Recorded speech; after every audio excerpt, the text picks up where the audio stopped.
Quisiera leerles primero un pasaje que muchos lo conocemos, en Hechos 1:8, y la mayoría de veces, según yo he visto, ¿verdad?, por muchos medios, de que este pasaje se usa en un contexto no muy correcto, se forza un poco el texto a lo que se usa. Pero lo voy a leer porque es de lo que en realidad el contexto del pasaje se trata. Muchos lo agarran cuando hablamos de los dones y la manifestación del Espíritu Santo, pero en realidad lo que dice el pasaje es para lo que ahora ustedes están celebrando y conmemorando lo que son misiones. Me regocijo mucho y felicito a las que decoraron el templo. Muy bonito. Vea a su alrededor banderas de toda Latinoamérica y aún de allá por Medio Oriente, ¿verdad? Vemos aquí Israel, países árabes, ¿verdad? Muy bonito lo que es la visión de Dios y lo que dice este pasaje. Fíjense lo que dice el pasaje. Leamos, como dice Nehemías, poniéndole sentido y entendiendo lo que dice el pasaje. Dice, pero recibiréis poder cuando haya venido sobre vosotros el Espíritu Santo. Y fíjense, ¿para qué realmente vino el Espíritu Santo? Porque muchos lo piden para otras cosas. Y me seréis testigos en Jerusalén, en toda Judea, en Samaria y hasta lo último de la tierra. Eso es lo que Jesucristo soñaba en su venida aquí, de que la iglesia completara lo que es la misión que originalmente el Señor tuvo. Según lo que dicen algunos números de estadistas hoy en día, en la actualidad, hay un PowerPoint que van a ver para que ustedes, si alguno quiere tomar notas, ¿verdad? Aunque algunas cosas, el video que pasó su hermana Silvia, ahí habla de algunas cosas. Las estadísticas dicen que en el mundo actual hay 7.96 billones de personas que habitan hasta este año, no contando los que acaban de nacer y los que se acaban de morir, que siempre estos números están cambiando. Y de esos, solo 2 billones pueden vivir en una forma aceptable en el área económica, en el mundo en general. Porque ustedes saben que el mundo está distribuido en lo económico de una manera desbalanceada, ¿verdad? Muchos dicen y tratan de que la tecnología y lo que es la industria resuelva los problemas de los habitantes en el mundo hoy en día, empezando con los políticos que están tratando de resolver estos conflictos económicos y niveles de pobreza a nivel mundial. Ahora, hay un mapa aquí que habla de los continentes donde hay más habitantes en el mundo. Y el video mostró algunos de ellos, ¿verdad? Como Asia, ¿verdad? O China mayormente, la India y otros en Latinoamérica, empezando con México, ¿verdad? Que es uno de los países más grandes en el mundo, donde hay más habitantes que nosotros conocemos y miramos. Ahora, dicen también las estadísticas de que hay 3 billones que aún no han oído el Evangelio en el mundo entero. Imagínense. De estos, hay 200 millones cristianos dedicados y consagrados a Dios, que viene siendo un porcentaje casi alrededor del 10% por ahí. Hay un 45% que necesitan un reencuentro con el Señor. Esta estadística, yo siempre trato de hacer alguna diferencia en esto, porque habla de contando a todos los que se consideran en el ámbito religioso, incluyendo a los católicos, ¿verdad? Cuando hacen estadísticas lo hacen de esa manera. Pero usted y yo sabemos, cuando vamos a la Biblia, realmente quiénes son los seguidores y los discípulos de Jesucristo, ¿verdad? Como el Señor dijo, no todo aquel que me dice Señor, Señor, ¿verdad? Por eso es que hay todavía 45% que necesitan un reencuentro de todo esto que se catalogan cristianos. Mayormente en este siglo posmoderno ha habido una gran decadencia de la vida moral de muchos cristianos y lamentablemente aquí en Estados Unidos se habla de un pseudo cristianismo, donde ya las prioridades de un cristiano y las cosas básicas que un cristiano debe de obedecer y vivir de acuerdo a los parámetros de la Biblia, ya eso ya es secundario para muchos y a veces muchos ya lo ponen en duda. Existen 3.6 millones de vecinos que necesitan un evangelismo directo y hay 3.4 millones que, como dice la estadística del video que pasaron, que no han sido alcanzados. Mayormente lo que se le llama por muchos sociólogos la ventana 2040, donde hay más problemas, religiones cerradas totalmente. En el mundo están habiendo un marcado crecimiento en el área de los evangélicos o cristianos. Se dice la estadística de que cada día 78,000 se convierten a Cristo, hablando en general en el mundo. Y cada día se abren a cerca de 100 iglesias. Cada día. Y estos avivamientos de obras nuevas que están abriendo surgen más que todo en Asia, en África y en Latinoamérica. O sea, es irónico, pero en Estados Unidos es donde menos se experimentan avivamientos. Cosa que en la historia no era así en el pasado.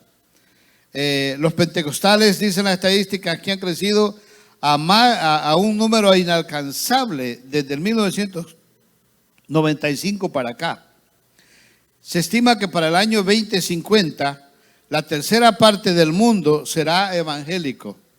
Ya estamos y fíjate, esta estadística no es tan reciente, ya estamos en el 22. ¿Cuánto nos queda para el 50? ¿Verdad? Ya un poquito más de 27, 26 años. Quizás algunos de ustedes lo van a ver, ¿verdad? No sé si yo lo pueda ver. Ahora, hay una gran necesidad de que la gente en el mundo no ha alcanzado, que no han oído el Evangelio, tengan un encuentro con Jesucristo.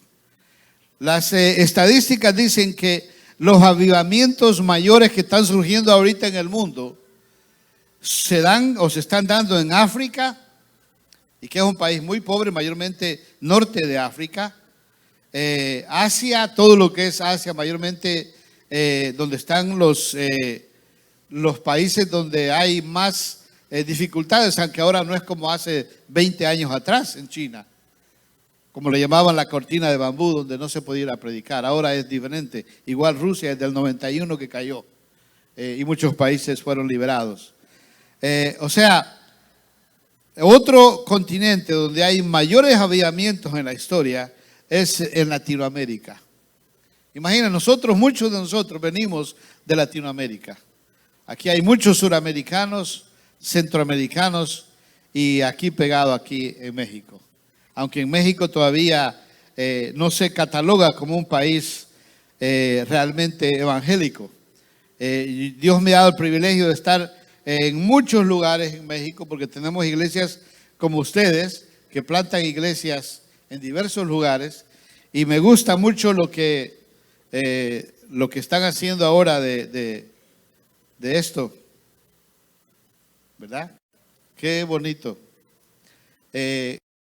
Aún, hermano, yo creo que a veces los niños se entusiasman más que uno los adultos, ¿verdad? Como decía el hermano, ahí andan con sus bolsitas, ¿verdad? Papi, ¿me das el cambio? Y están registrándonos la bolsa para sacar el cambio. Qué bueno que estos niños crezcan con ese corazón.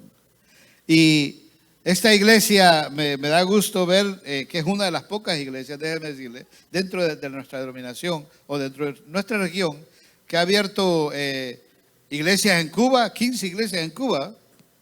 15 iglesias en Cuba. No conozco Cuba, me han invitado varias veces, pero no he ido ahí. En México, en Nicaragua, en El Salvador, Guatemala, Costa Rica y, como dijeron, ahora Orlando, ¿verdad? Donde están los hermanos Monteagudo, que ahora están celebrando su primer aniversario. Y me invitaron que fuera allá para ahora, pero tenía el compromiso aquí con ustedes, que gracias a Dios el pastor Santilla es muy ordenado en eso y me invitó con tiempo, ¿verdad? Para poder estar acá. ¿Cómo, hermanos, Dios se mueve a través de cada uno de ustedes en esta iglesia? Yo cuando empecé en el ministerio, bueno, no tanto de pastorado, sino en el cristianismo, yo pensaba de que la mayoría de las ofrendas que se dan son las iglesias grandes, son las que más ofrendas se reciben. Pero con el transcurso de mi experiencia y aún trabajando muy cerca con la denominación bautista, me he dado cuenta, dicen las estadísticas dentro de nosotros, que el 65% de las iglesias de American Baptist son pequeñas. Estamos hablando de 100 personas para abajo. El 45% son iglesias grandes. Y la mayoría de fondos de ofrendas que se reciben en ministerios internacionales, aunque eso ha bajado muy fuertemente en los últimos años, y aún en la oficina nacional, porque tenemos la otra de la bautista, son los National Ministries, le llamamos las iglesias bautistas nacionales que se encargan del evangelismo aquí en este país. Y según conversaciones cuando yo voy con ellos, los líderes nacionales, las iglesias pequeñas nos dicen son las que donde más ofrendas. Y a veces uno tiene el concepto de que dice, bueno, yo soy pobre, no tengo mucho dinero y quizás lo poco que voy a dar no va a servir de mucho, mejor no lo doy. Así piensa uno a veces, ¿verdad? Y quizás puede ser un pensamiento ahí no muy influenciado por el Espíritu Santo, ¿verdad? Pero no es así, es todo lo contrario. Dicen por ahí en Latinoamérica que a la gallina se le llena el cuello con granito tras granito tras granito, ¿verdad? Y dólar que usted da es multiplicado. Recuerda aquel niño que cuando estaban en el campo Jesucristo, que alimentó según números, más de 5,000, pero no se contaban a las mujeres ni los niños. Y los judíos son igual que los latinos, tienen muchos hijos. Imagínense cuántos realmente comieron de esa comidita que el niño le puso en las manos de Jesús. Pero ¿qué pasó? El niño le dice, Señor, solo esto tengo. Y era lo que yo traje para comer. Pero ¿qué dijo Jesús? Lo vino y lo multiplicó. Y con eso que ese niño dio, comieron miles, cerca de 20,000 personas. ¿Verdad? ¿Por qué? Porque que se nos quite ese concepto que el reino de Dios o las misiones se mueven con cantidades de dinero. No, hermanos. Por eso leí el pasaje de Hechos 1:8. Porque las misiones y el mover de los que salen a abrir obras se mueven por el poder del Espíritu Santo. Recuerde lo que dice Jeremías, no es con espada, no es con ejército, sino con el poder del Espíritu Santo. ¿Y sabe por qué? Porque aunque muchos tienen dinero más que otros, pero como dice el Salmo 24, el dinero es de Dios. Y Dios es el que toca los corazones de los que lo tienen. Y yo he visto eso moverse a través de la historia, hermanos. En mi vida presencial, en mi vida real, cómo Dios se mueve a través de las personas que no tienen muchos recursos, pero cuando lo ponen en las manos de Dios, es multiplicado. Así que no piense, no tengo mucho que dar, ¿verdad? Aún más, recuerde que yo siempre digo que la palabra secreta del reino, lo que constituye el poder de Dios y la salvación y la gracia para nosotros, es el sacrificio. Y la Biblia habla acerca de eso, aún hablando de adoración. La Biblia habla que la adoración que a Dios le agrada es con sacrificio. Cuando usted viene cargado y con muchos problemas, pero usted al venir aquí adora a Dios, no solamente canta. Porque en el sacrificio, aun cuando vamos para misiones, eso es lo que vale la pena, ¿verdad? Cuando lo damos de corazón. Y Pablo nos habla un poco de las iglesias que hacen misiones. Y él dice, se mencionó un poquito, mayormente el verso 14 de Romanos 10, dice, pues ¿cómo invocarán a aquel en el quien no han creído? O sea, a una persona creer en Dios, alguien tiene que irles a hablar. A veces uno critica, por ejemplo, que vimos en el video, yo salí de un mundo muy fuerte de las tinieblas. Yo estuve, y la razón que digo esto fue porque estuve metido en cosas ocultas. Yo practiqué las artes marciales más de 20 años. Tenía una escuela en mi país y luego aquí en este país. Y digo esto porque estando metido en eso, yo practiqué cosas satánicas y ocultas de los asiáticos, los que practican las artes marciales, como usted no se imagina. Y caí en lo peor, ¿verdad? Y enseñaba yo eso cuando no era cristiano. Y pude ver en mi vida propia. Y a veces yo criticaba cuando veía a los hindús, los videos que vimos, todos esos gurús, los grandes dioses para ellos. Cómo esta gente eran a los monjes en Asia. Pero como dice aquí el pasaje, ¿cómo creerán si no hay quien les hable? Ellos van a salir de las tinieblas si no va nadie que les predique. ¿Y cómo creerán? Dicen aquel en quien no han oído. No han oído el evangelio. Y hermano, aún aquellas personas que no han oído, en Romanos capítulo 1 dice la palabra de Dios, de que aún oyó del evangelio. Tal vez un indígena, aunque hoy en día podríamos quizás dudarlo, que nunca ha oído el evangelio. Aún así, la palabra de Dios dice que la inocencia de las personas que nunca han escuchado el evangelio va a librarlos de la condenación, ¿verdad? Y a veces nosotros vemos a estas religiones porque nosotros ya estamos en la luz y hemos conocido el evangelio y pensamos, bueno, ¿cómo van a salir de las tinieblas si creen en Jesús? Pero ¿cómo lo van a hacer si no hay quien les predique? No han oído a nadie. ¿Y cómo oirán? Dice, sin haber quien les predique, ¿verdad? Ahora, y luego dice, ¿y cómo predicarán? O sea, los que van a ir a predicar, ¿cómo predicarán? Dice, si no fueran enviados. Hermanos, ya creo que la última vez que estuve hablé acerca de esto.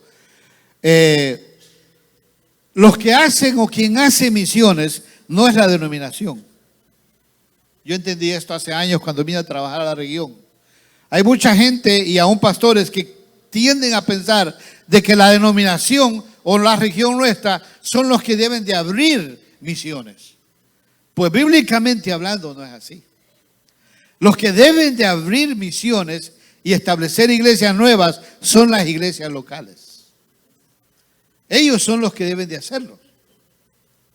Y hace años pasamos en una de nuestras celebraciones de las iglesias latinas, que lo hacemos el último mes de junio, pasamos un video y yo llamé a todas las iglesias nuestras latinas, que tenemos más de casi 85, 90 iglesias, que me dieran un reporte de las misiones. Y ustedes sí me dieron un reporte, muy bueno, en ese tiempo. Y llamé a iglesias que tenemos algunas otras iglesias grandes, que se ve que aparentemente sí, pero un pastor me dice, pastor, lo siento mucho, me dice, pero no te puedo mandar un reporte porque en los últimos años no hemos establecido ninguna iglesia. Ahora, Dios, hermanos, si hablamos y usamos esa palabra, el éxito de una iglesia no se mide por lo que tengan. El éxito de una iglesia se mide por cuántas misiones han establecido. Bíblicamente hablando, Jesús habla de eso. Porque cuando Jesús compuso la iglesia, Él dejó a la iglesia para que la iglesia siguiera lo que Él había empezado. El concepto de misiones, hermanos, empieza en el corazón de Dios. Dios es el primero, el que nació con la idea de abrir misiones. Pero para Dios, en el origen de la creación de Él, cuando el hombre cayó, la humanidad cayó, para el concepto de Dios era de ir a salvar lo que se había perdido, a usted y a mí. Ese es el principio del concepto de misiones. O sea, el concepto de misiones nace en Dios, pero el blanco o el objetivo de las misiones para Dios era usted y yo. Eso era primero, porque estábamos perdidos, destituidos de la gloria de Dios. Amén. Así estábamos todos. Entonces Dios vino a salvar, como dicen los evangelios, ¿verdad? Por eso Jesús, cuando empezó a predicar, Él decía que Él venía a salvar lo que estaba perdido, ¿verdad? Las almas que Él había creado. Entonces, por eso Pablo dice también, en la última parte de este versículo 15, que la iglesia es la que los envía a predicar, y como está escrito, dice, cuán hermosos son los pies de los que anuncian la paz, de los que anuncian buenas nuevas. Nosotros a veces quisiéramos, como he tenido algunas experiencias en el pastorado, los pastorados que tuve anteriormente, algunos muchas veces quisieran, yo tuve en mi oficina cuando era pastor, muchos que me decían, pastor, mire, quisiera irme de misionero a África. Quisiera irme a evangelizar a África, a los morenos. Y le decía yo a este muchacho, ¿y dónde vives? Vivo en el sur centro, pastor. Otra vez una hermana me dice, pastor, quisiera irme de misionera a China, a evangelizar a China. ¿Y a dónde vives? Vivo en Alhambra, pastor. Pastor, quisiera irme de misionero a Guatemala, a El Salvador, a Honduras, a Nicaragua. ¿Y a dónde vives? Le decía. Vivo en Pico District. Y a veces, y está bien, el idealizar. Pero hermanos, si Dios nos trajo aquí, a este país, y mayormente al estado de California, y más todavía a la ciudad de Los Ángeles, es porque Dios tiene un propósito para usted aquí, ¿verdad? Dios quiere que usted sea parte de la visión de Él. Ahora, el otro concepto es, hermanos, de que cuando hablamos de misiones, no solamente nació en el corazón de Dios, sino también se plasmó en Jesucristo. Un misionero de apellido Livingstone, que no voy a tener tiempo de leer mucho de los misioneros que quería hablarles un poco. Pero él dijo, y basado en lo que Dios dijo, Dios cuando vio cómo estaba el mundo perdido al pecado, dijo, ¿quién irá por nosotros? Dice Isaías. Y Jesucristo dijo, he aquí, yo iré al mundo. Por eso Livingstone dijo que Dios solamente tuvo un hijo y lo hizo misionero.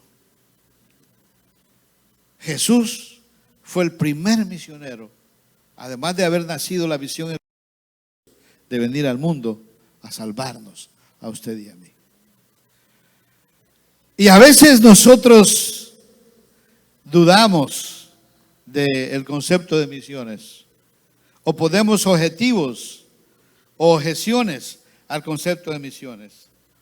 Las estadísticas dicen que los hispanos en los Estados Unidos recibieron el evangelio de parte de los misioneros anglos que ministraban en las minorías en Latinoamérica. Imagínense, todos los misioneros norteamericanos que estuvieron en nuestros países latinos, los que nos trajeron el evangelio, todos ellos llevaron el evangelio hace años a nuestros países.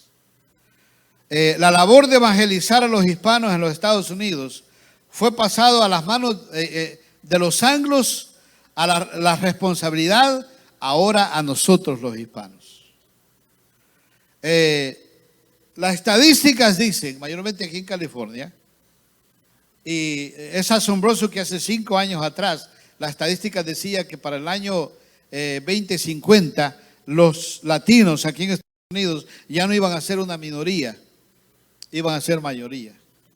Y a nosotros estamos en eso. Aunque lamentablemente muchos hispanos siguen pensando como minoría. Hay muchos hispanos que tienen ese concepto. Quizás por la cultura nuestra, que siempre venimos de un país de opresiones y persecuciones. Tenemos esa mentalidad. Pero ya no somos minoría. En los próximos años, y por eso hay ahorita muchas guerras internas políticas, mayormente aquí en Estados Unidos, por la toma o la lucha de poder. Porque ahorita, tal vez usted ha oído sobre las culturas, mayormente de aquí, se habla mucho de los baby boomers, que los baby boomers son la cultura o el grupo, la generación que más está retirando ahorita, en todos los ámbitos. Aún en nuestra dominación, yo recibo cada día correos electrónicos de la oficina central diciéndome que hay una vacante, fulano se va a retirar, tal ejecutivo se retira, fulano se retira, y solo hablando de mi denominación. No se diga en el ámbito político, en el ámbito religioso, en el ámbito económico o comercial. Porque porque usted sabe, después de la Segunda Guerra Mundial, cuando dividieron los hombres, fue un crecimiento, una sobrepoblación que creció en el mundo. Porque las esposas estaban solas y los esposos andaban en la guerra. Y ahora, del 45 para acá, esos son los baby boomers que se están retirando. Entonces están quedando muchos lugares vacíos. Deberían o están llenando esos lugares ahora. ¿Sabe quiénes son? No son los afroamericanos, no son los asiáticos, somos nosotros los hispanos. Por eso, usted que es papá, mamá, debemos de motivar a nuestros hijos a que no se queden solamente con la high school. Debemos de motivar a nuestros hijos a que terminen una carrera profesional, para que ellos sean los que influyan en el mundo en que estamos. Porque ya no somos lo que creemos a veces. El concepto que tenían los 10 espías de langosta se transmite a los hispanos. Ya no debemos de pensar de esa manera. Porque Dios, hermanos, manda a la iglesia a que la iglesia cumpla la misión. Ustedes saben muy bien lo que habla en Mateo 28, del verso 16. De ir y predicar a todas las naciones el evangelio. Jesucristo dejó ese mandato a la iglesia, ¿verdad? Y la iglesia tiene que seguir el mandato de Jesús. La iglesia sí tiene que evangelizar sus comunidades, como leímos en Hechos 1:8. Empieza alrededor de nosotros, en nuestra ciudad, en nuestra comunidad, en nuestro estado, en nuestros países. Pero después se va a través de todas las naciones. Y la iglesia tiene que abrazar esa visión. Creo de que nosotros estamos en el tiempo de Dios. Y a veces a mí me da un poquito de preocupación, porque cuando veo lo que está pasando alrededor, mayormente en los estados donde hay más influencia latina, me preocupa qué va a pasar, porque veo, y esta pandemia ha contribuido mucho a eso. Veo un gran adormecimiento espiritual en la comunidad hispana, hablando de misiones y hablando de evangelismo. Un adormecimiento espiritual. La pandemia, hermanos, vino a sacar a mucha gente a las iglesias. Y no solamente aquí ustedes sufrieron, todas nuestras iglesias sufrieron. Y no solamente nuestra denominación. Yo tengo conversaciones con líderes de otras denominaciones y lo mismo en todos lados.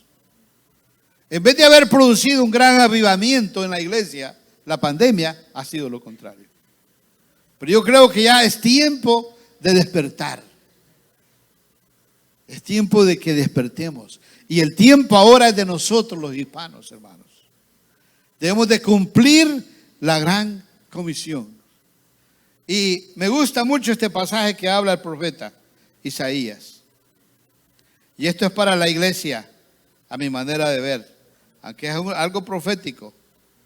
Dice Isaías 54, 2 y 3. Ensancha el sitio de tu tienda y las cortinas de tus habitaciones sean extendidas. No seas escasa, alarga tus cuerdas y refuerza tus estacas. porque te extenderás, manantial de amor, te extenderás a la mano derecha y a la mano izquierda, y tu descendencia heredará naciones y habitarás en las ciudades asoladas.